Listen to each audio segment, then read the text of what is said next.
Welcome to the Slop Farm. Enjoy the video. You'll begin by preparing the system so the installer can run cleanly. Sign into the Creative Cloud desktop app because Adobe Media Encoder ties installations to that account. Once done, close Premiere Pro, After Effects, and any Adobe processes. Make sure to disable antivirus or real-time protection briefly to prevent file blocks. Verify you have at least 5 GB free on the installation drive and administrator rights. Now launch Creative Cloud and locate Media Encoder in the Apps tab to start the install process.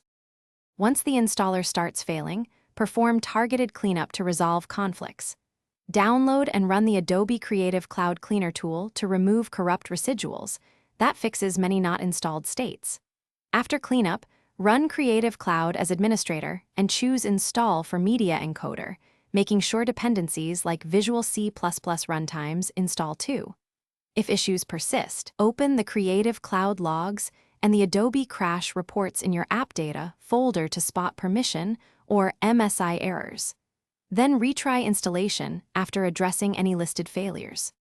Finish by restarting your computer after a successful install to load services and drivers properly.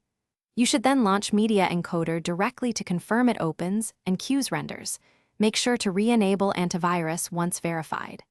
Update GPU drivers and your operating system if performance or stability issues remain. If Media Encoder still reports not installed, create a new local user profile and reinstall from Creative Cloud there. This isolates profile corruption. If all else fails, collect the Creative Cloud logs and contact Adobe support for escalation. Thanks for watching. Consider subscribing if we helped you today.